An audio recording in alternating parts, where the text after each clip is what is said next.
आंखों में आंसू और चेहरे पर एक सुकून।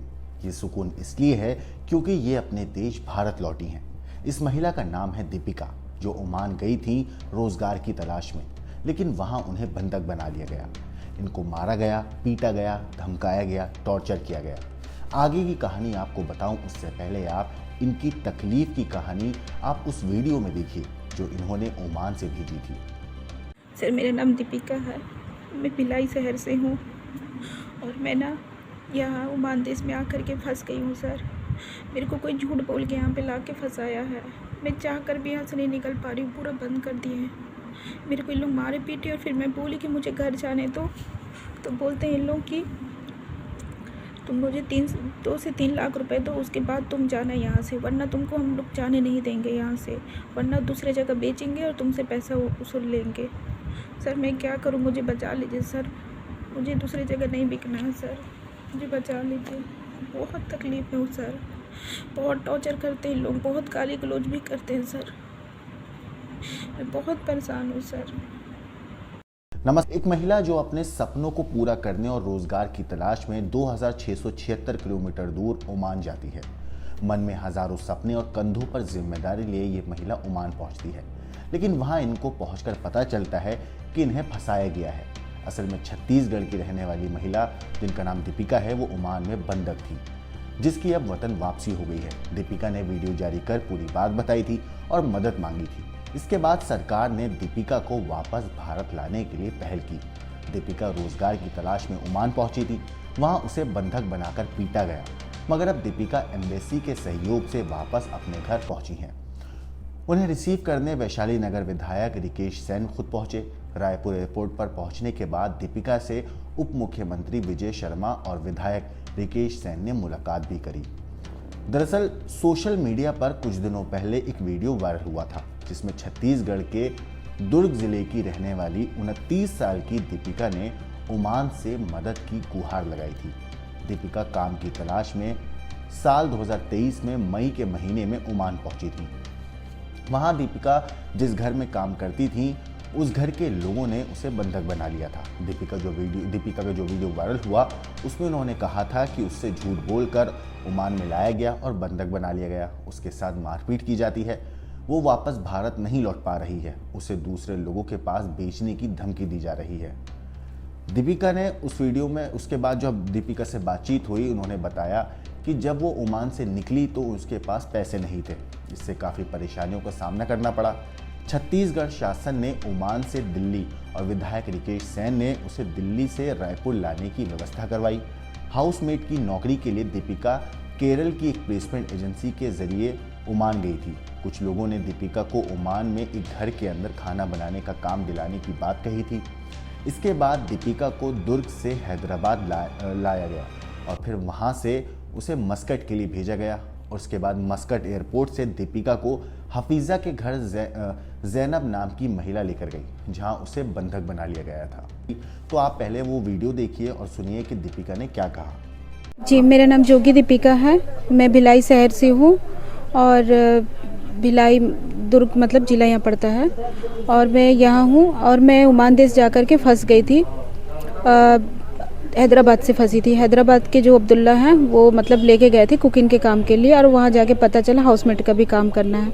वहाँ जाके मेरे साथ ज़्यादा तकलीफ़ हुआ। उसके बाद मैं वीडियो बना करके मतलब भेजी विधायक सर जी को। फिर विधायक सर जी ने मुझे हेल्प किया, यहाँ तक आने का पूरा प्रोसेसिंग उन्होंने जारी किया।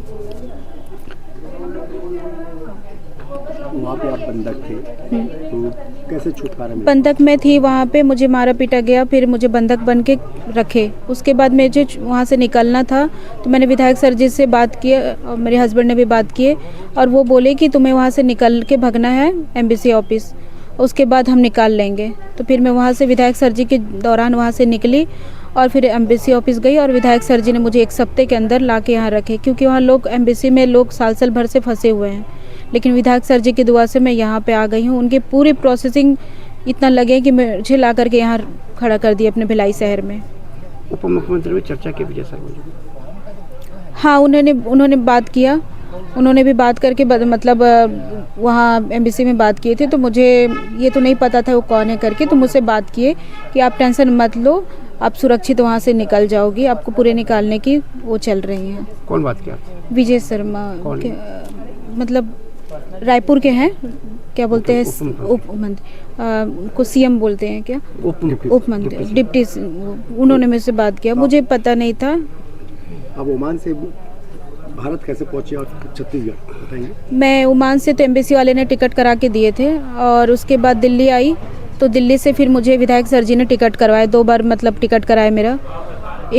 2 बार इसलिए टिकट कराया क्योंकि एक तो टिकट उन्होंने पहले मेरा 14,000 करा चुके थे, उसके बाद फिर दोबारा मेरे से बाई मिस्टेक हो गया, तो फिर दोबारा टिकट फिर से कराया, फिर उसके बाद काफ़ी अच्छे से मुझे यहाँ लाया गया। क्या अपील करना चाहते हैं ऐसे लोगों से आप? अपील ये करना चाहूँगी कि बाहर जाने के लिए तो कभी सोचे ही ना, अगर इतना ही वो रख रहा, हिम्मत कर रहा बाहर जाने के बाद, तो जो भी उनके साथ होगा वो तो बहुत मुश्किल होगा, क्योंकि मेरे साथ हुआ तो मैं झेल चुकी हूँ। मैं तो यही मना करना चाहूँगी कि कोई बाहर देश ना जाए, अपने इंडिया में ही काम करे। क्या काम के लिए गए थे, कितने पेमेंट पे गए थे बताएंगे? हाँ, पेमेंट में मुझे शुरू बोला गया था कि सिर्फ हाउसकीपिंग का काम नहीं है, सिर्फ काम जो है सिर्फ कुकिंग का है, तो वो 30 से 40 हज़ार तक का बोले थे, लेकिन वहाँ जाने के बाद मेरे को फिर 100 रियाल तक बोले। तो उसके बाद वो काफ़ी दिन तक थोड़ा मतलब जैसे तैसे सैलरी देते थे, फिर बीच में सैलरी देना बंद कर दिए। कितना दिन रहे वहाँ पे आप? 8 महीने कंप्लीट करी। छत्तीसगढ़ आने से आप लोग किससे भेंट हुई आपसे? मैं छत्तीसगढ़ आने से सबसे पहले तो मेरा रायपुर में मतलब मेरे विधायक जी यहाँ के मेरे मतलब एरिया के हैं भी नहीं, फिर भी उन्होंने मुझे लेने गए, इस बहुत बड़ी बात है, और मेरे साथ खड़े थे, मुझे समझाया कि अब दोबारा बेटा ऐसे गलती नहीं करना, मुझसे अब दोबारा ऐसे गलती नहीं होगा। और विधायक सर जी ने से मिली, और विधायक सर जी ने फिर मुझे रायपुर में सर से मिलाया, विजय शर्मा जी, विजय उप मंत्री जो भी हैं, मैं उन्हें तो नहीं जानती थी, अब पता चला, लेकिन उन्होंने भी हेल्प किया मेरा काफ़ी। दीपिका ने बताया कि विधायक जी ने मुझे बताया था कि तुम वहां से एम्बेसी जाओ, फिर हम निकाल लेंगे। मैं एम्बेसी में 1 सप्ताह रही, 1 साल से लोग वहां फंसे हैं। विधायक जी ने मेरी मदद करी। छत्तीसगढ़ के डिप्टी सीएम विजय शर्मा ने भी मुझसे बात की और कहा कि डरना मत, हम सब ठीक कर देंगे। ओमान से दिल्ली तक एम्बेसी की तरफ से टिकट करवाया गया, और फिर दिल्ली से रायपुर तक विधायक जी ने टिकट करवाया। फिलहाल दीपिका वापस अपने घर आ चुकी हैं, अपने परिवार के साथ हैं। मगर सोचिए कि दीपिका तो हिंदुस्तान लौट आई, न जाने ऐसे कितने लोग होंगे जो देश के बाहर जाते हैं रोजगार की तलाश में, पैसे कमाने जाते हैं ताकि परिवार का पेट भर सकें, ताकि अपने परिवार की जिम्मेदारियां जो हैं उनको पूरा कर सकें। लेकिन ये जो बेचारे लोग होते हैं, जो सीधे साधे भोले भाले लोग काम की तलाश में जाते हैं, विदेशों में बुलाकर नौकरी का झांसा देकर उन्हें अपने जाल में फंसाकर किस तरीके से टॉर्चर किया जाता है। ये खबर सामने आई क्योंकि दीपिका ने हिम्मत जुटाई और उसके बाद अपनी जो परेशानी थी वो सोशल मीडिया के जरिए रखी, लोगों तक इनकी दर्द की कहानी भी पहुंची, और आखिरकार साफ खैरियत से ये वापस अपने वतन भारत लौट आए। लेकिन ज़रा सोचिए, ऐसे कितने लोग होंगे, ना जाने कितने अनगिनत ऐसे लोग भी होंगे जिनकी कहानी दुनिया के सामने आ ही नहीं पाई है, क्योंकि वो कहीं ना कहीं उनकी आवाज़ को दबा दिया गया, या फिर वो हालात के साथ समझौता करके उन लोगों ने अपनी ज़िंदगी ऐसे ही वहाँ पे बसर करनी शुरू कर दी होगी। ऐसे कई लोग होंगे जिनकी उम्मीद है कि वो वापस अपने वतन सही सलामत लौट आएँ। इस तरीके की कहानी के ऊपर आपका क्या सोचना है, आपका क्या कहना है, हमें कमेंट करके ज़रूर बताइएगा। और अगर आपके आसपास कोई भी ऐसी खबर है जहाँ पे इस तरीके से लोगों को काम का झांसा देकर बुलाया गया हो, तो हमें ज़रूर बताइएगा। हम कोशिश करेंगे कि उनकी स्टोरी भी दिखाएं। बाकी इस स्टोरी के ऊपर आपका क्या कहना है, आपका क्या सोचना है, हमें कमेंट करके ज़रूर बताइएगा। लेकिन देश और दुनिया की क्रांति खबरों के लिए देखते रहिए।